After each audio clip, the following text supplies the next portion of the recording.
தமிழக வெற்றி கழகத்தின் 2வது மாநில மாநாடு மதுரையில் வரும் 21ஆம் தேதி நடக்கிறது.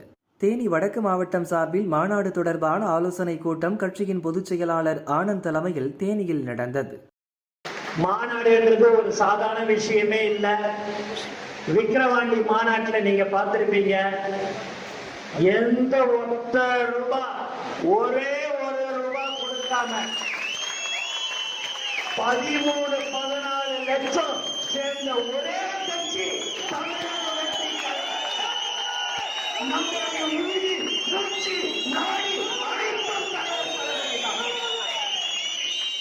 அழைக்கிறார் என்று சொன்னால் போதும்.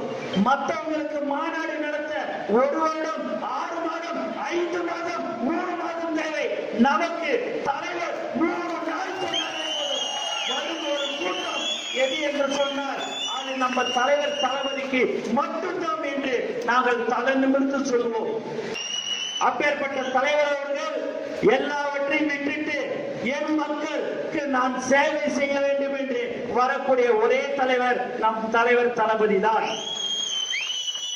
தமிழக வெற்றி கழகத்தின் தலைவர் தளபதி அவர்கள் 2026 கண்டிப்பாக முதலமைச்சராக அமர்வார்கள் என்று இந்த நேரத்தில் நாங்கள் தெரிவித்துக் கொள்கிறோம்.